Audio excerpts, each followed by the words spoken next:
We have another question. I would so appreciate if you would chat about work.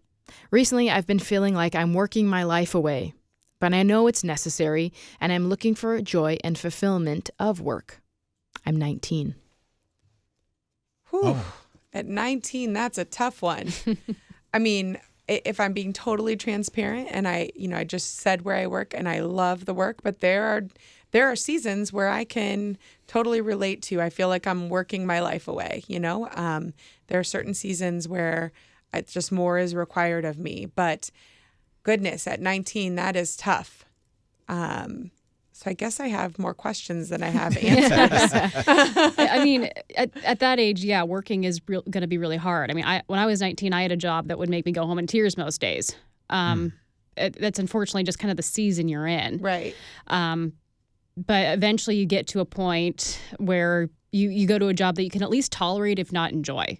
That's the goal, and you'll get there. It'll just take some time. Be patient. I know it's hard. I remember those days very clearly. It wasn't all that long ago, but just hang in there. I know it's rough.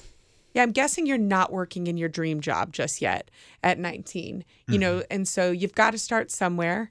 And so hang in there is the right thing. But if you're working totally outside of, what makes you happy, find ways to inch closer to that. When I started work, and I've only really worked one place, and that has been at the City Mission. So I've worked there 20 years this May. I'm an old lady. Wow. I know. You started when I you was were 2. 5. I was 2 when I started. Ron, please. Not 5. I was 2. And it was not my dream job, but the more that I excelled and met those things, I was able to do some things that brought me more joy. And that I believe fully that the Lord and then people like the illustrious Linda, who is a mentor to me, saw that and brought me into deeper positions where I did feel more fulfilled. And now, I truly am in my dream job. It just is who I want to be, and it uses my talents. And so, but that doesn't happen overnight. And I think that's tough. I mean, so find ways that you can show a little bit of you in your role, whatever that role is. And hopefully that'll bring you some joy. And when Jimmy and I first started dating, he actually didn't think it was possible to enjoy a job. It's like, work is just something you have to do. It's part of life. I will never enjoy a job. We've been married 4 years together for about 7. He's in a job that he loves. Mm-hmm. He did not think that was possible, but he genuinely enjoys what he does now. Yeah. Good. I'm curious. At 19, I'm assuming you're not college bound, which is fine. I'm not trying to make that a judgment, but that just colors where you might be heading. Mm-hmm. If you're interested in a trade, you can either try to get into that trade, with a employment situation. And if no one picks you up at that, you can further your education. I recently heard about Home Depot having an online Path to Pro program where they do online classes and you pick carpentry, electric, plumbing, whatever, and you follow their online classes, which will give you a big jump in your knowledge. Mm-hmm. You're still going to have to get some practical training, but if you've got that knowledge, it makes you more desirable to a potential employer. So think about what it is you'd like to do. At 19, you don't want to be job hopping, like every 6 months. Mm-hmm. Oh, I hate this job. Let me try another. And I hate that job. Try another. But you can make a couple of moves along the way to get closer to what you really enjoy doing. But there is also sometimes you've just got to keep working. So stick it out. Mm-hmm. When I was just graduated from college, so I was just a little bit older than you are, I was kind of in an in-between phase, and I worked at restaurants. I was a host at 2 restaurants, and that was not my dream job. Mm-hmm. That was not what I wanted to do, but it was a place where you don't have to have much experience and you can just start working. And it was a lot of late nights, and all of my friends worked regular people jobs. And so I was lonely a lot of the time. I would get home at 11 midnight and eat my dinner and watch a show by myself in the dark. I'd have maybe a roommate peer out with squinty eyes and be like, "Hi, good to see you. I'm going back to bed." Because she had to get up for work at 6. Mm-hmm. And then I'd wake up at, 10 or something in the morning and start my day. And so it was just a really lonely time for me. And I felt similar. I worked all the holidays. I worked weekends because that's what you do at a restaurant. And so I felt pretty lonely. And I was working full time. And so I also kind of felt like I was, working my life away. And I just kind of had to say, this is what I'm doing for now as I'm trying to find what that other thing may be for me or what that next path is for me. And then I had to find, kind of like you said, I'm looking for joy and fulfillment of work. I had to find at this job what's bringing me joy and fulfillment. Maybe it's not the job, but maybe it's this person that I'm able to connect with. Right. This new friend, or you found a mentor that you could, work with you and train you up into something new. So maybe it's just finding like moments or people or things at the job, and maybe it's not necessarily the job in full bringing fulfillment. They texted back and said, I graduated last year and took a gap year to travel with the team that works with Christian school kids, saving for college in the fall. My burden is to work with teens. Yeah, so it's just like a really hard transitional time. Yeah. But there's a But there hopefully is there's yes. a light at the end of the tunnel, right? You know what you're working for, and so that's amazing. And good on you for taking a gap year. I think too many people are afraid to do that. But yeah, saving up that money, figuring out what you really want to do before you go to school, good for you. Yeah. Amen. Yeah, so I think just kind of knowing that what you want to do is coming and be able to just I just got to get through this season of working. I have to make money to be able to live. That's just part of what our culture and world is right now, that you have to make money to live. And so you just kind of put your head down and work, but maybe find those little things in your job that could bring you joy, bring fulfillment, a new friend, or someone that you could invest in, someone that God's calling you to pour into, or you find a mentor at your job, someone that you're like, oh, I really like how they work. And they don't have to be like decades older than you. Right. Just someone who you value how they work, you value their work ethic. Maybe they do something at work like, okay, for me, that would be someone who's really good at administrative skills. Oh, I want to learn from this person how they do that. And you kind of ask them, or maybe just make it unofficial. You step under their wing and learn from them while you're at this job. For sure. But finding little pieces along the way when you're just kind of a part of the have to work Club. Yeah. It's not fun, but there is times where you just kind of have to do it. We've got another question about work. Are you guys ready? Let's go. Yes. Put on your work pants. I am 30. I absolutely hate my job. And I haven't found anything that pays more to replace my job. I want to do something else, but I don't have a career in mind. I even have an associate in engineering and a bachelor's in business, and I can't seem to get an interview outside of the financial field. So it sounds like they're currently in the financial field. Don't like their job, want to look elsewhere. I would recommend talking to a career counselor. My dad did that for about 25 years. He helps people find their passions, what their interests are, and then also just kind of give them ideas that they had never even considered that might interest them. So that's something you can do. You might actually, your college probably has one. As an alumni, you could probably access those services for free. Oh, yeah. I never thought about going back. That's a great idea. Jamie, any thoughts from you? This is a text, so and I don't know you, so I know little bits, so it's hard to respond, in big answers. But I read very clearly that you said I haven't found anything that pays more to replace my job, and I'm assuming, since you work in the financial field, that maybe you're making a good amount of money, and I can understand that you wouldn't want to give that up, but possibly you need to look at just making the same or a little bit less and changing some of your living habits to be able to kind of open up your search a little bit more. But again, I don't know what that actually means. And so, my heart hurts for you to say you're 30 and you hate your job. That stinks. And so, maybe open up the search a little bit by looking a little below what you're making if you can. I thought this exact same thing. That I thought immediately I haven't found anything higher pay, but do you need more money? Right. And I would suggest getting involved in different ministries.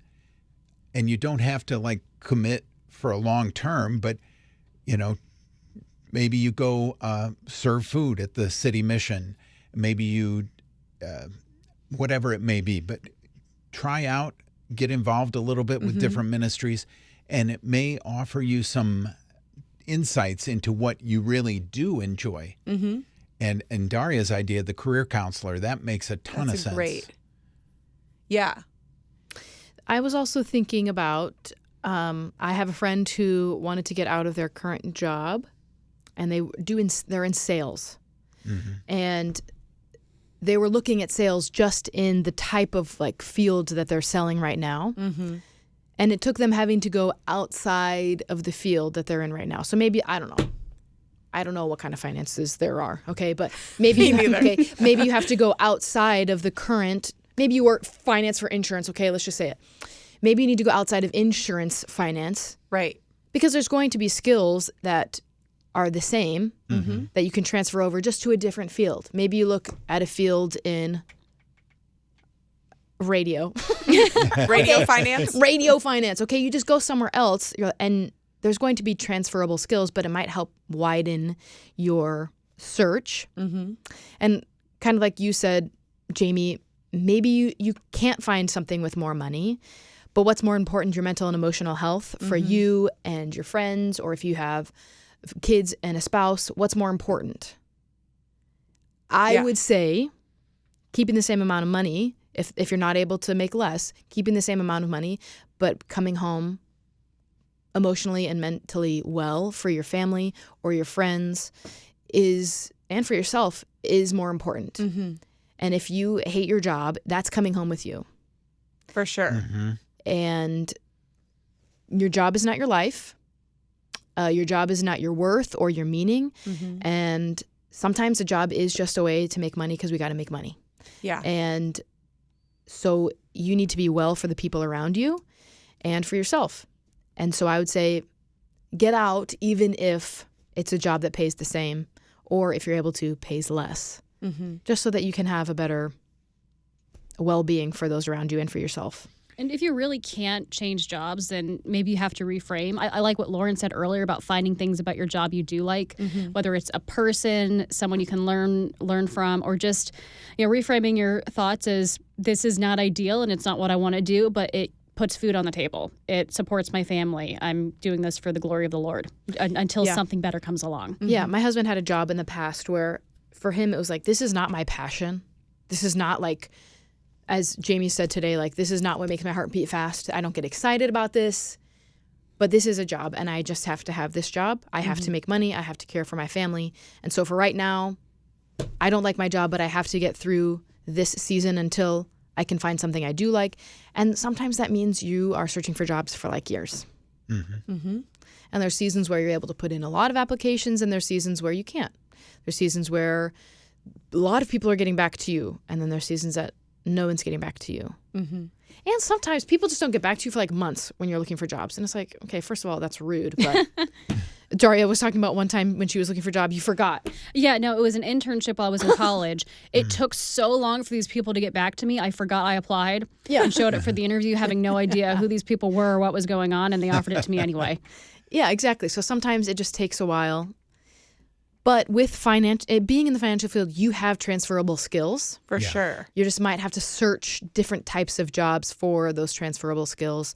Someone texted in fundraising. You could get into fundraising. Come work at the city mission. You could find. There's not a job opening right now. Sorry. Thanks, Just wanted to clarify. So you could find places that finances is a big deal.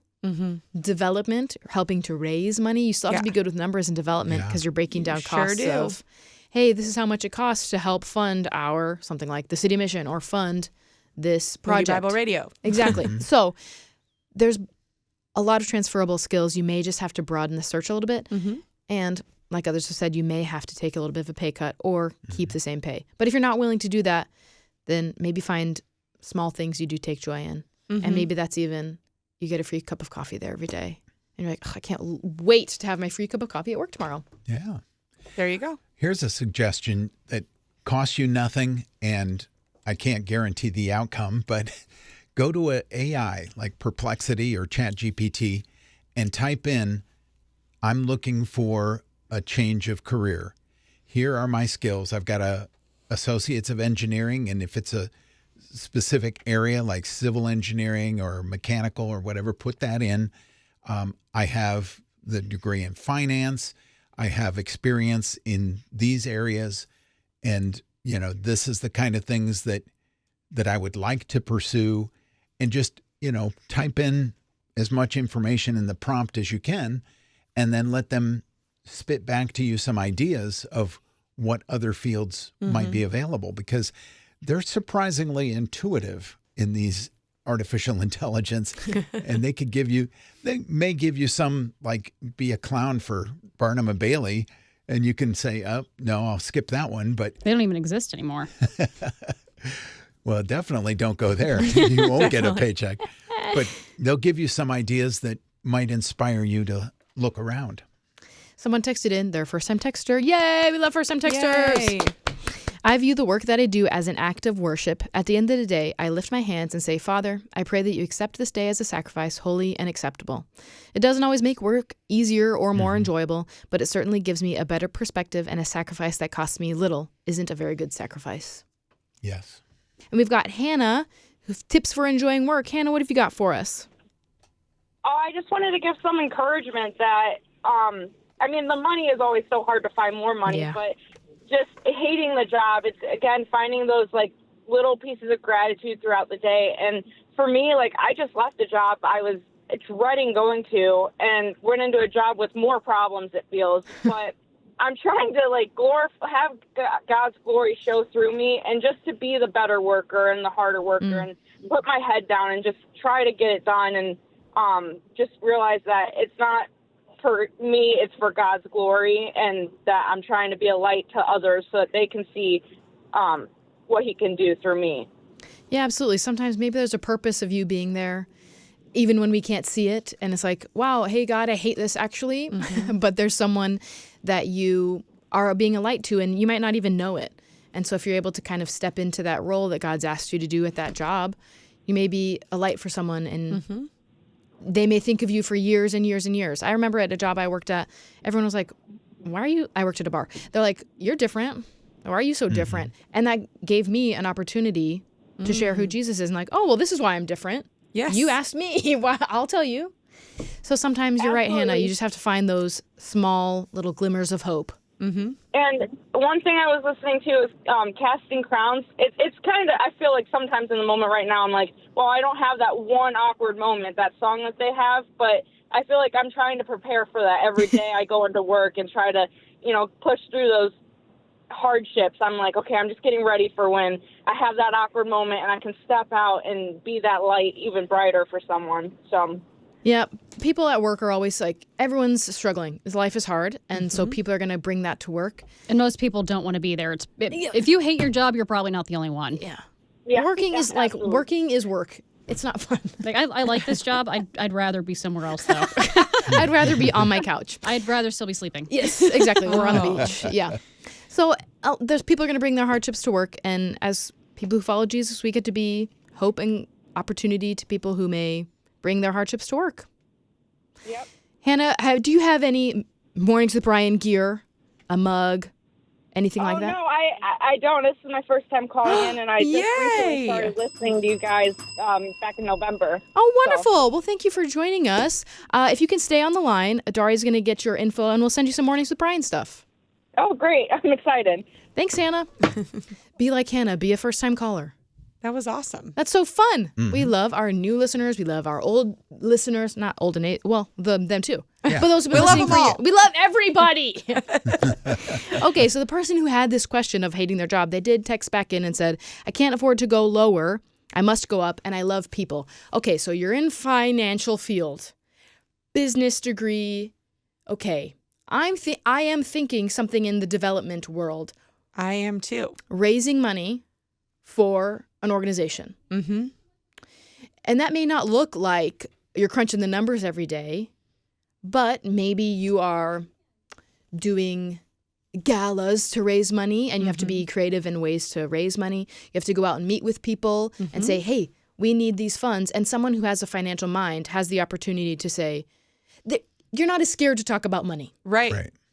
People who do finance are not scared to say, like, yeah, obviously we need money to run this organization. Right. So maybe look into some organizations that kind of tug on your heart, or types of situations that tug on your heart, whether that's foster care, adoption, people experiencing homelessness, all kinds of prison ministry. What kind of stuff tug on your heart? Because we all have those things. And what's that thing that tugs on your heart? And maybe in those areas, you look for something in fundraising or development, because you love people, you want to serve people, but you have this financial mind and a business mind, which is kind of what's needed for development. Jamie, you could probably speak into that more, working at a nonprofit. Well, and I am on the development team. Look at us. My role is a little bit differently than those who work directly with donors. But yeah, absolutely. You have to have a financial mind, and what people want to understand now is how their money is being used. And so that takes a financial mind for us to help break down, the thousands and millions of dollars that we spend at an organization, breaking it down to this is your individual impact. We call it a DIP. A donor individual, I don't know. Shoot, I hope my boss isn't listening. Linda, turn the radio off. But I think I really do think that could be a good spot for you.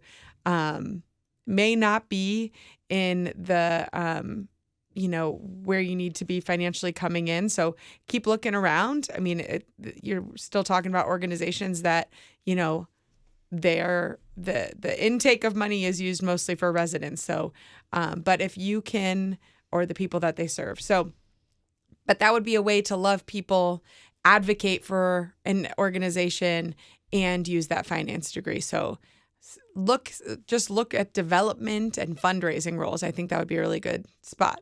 And hey, if you want to call us at the City Mission, my boss would love to talk to you about. She's had lots of roles where she's worked at 3 different nonprofits in fundraising, and so she's amazing at this. So. Yeah, I mean, I think we've solved it. So done. Solved. We do hope that you are able to find a job that you enjoy. What'd she say? Is Linda listening? My chief financial officer is listening, and he said, "Don't make me call Michael, in." What is it? But actually, we have a chief financial officer. Exactly. No, this is John Jelenic. Oh, He razzes me a lot of time. What And did he yes, say? I just said your name. He said, "Don't make me call in right now." John, please do. Yeah, the challenge has been laid out there. Did he give you the right acronym? He didn't. Oh, well, John. So we're still in the dark. So we still don't know the answer.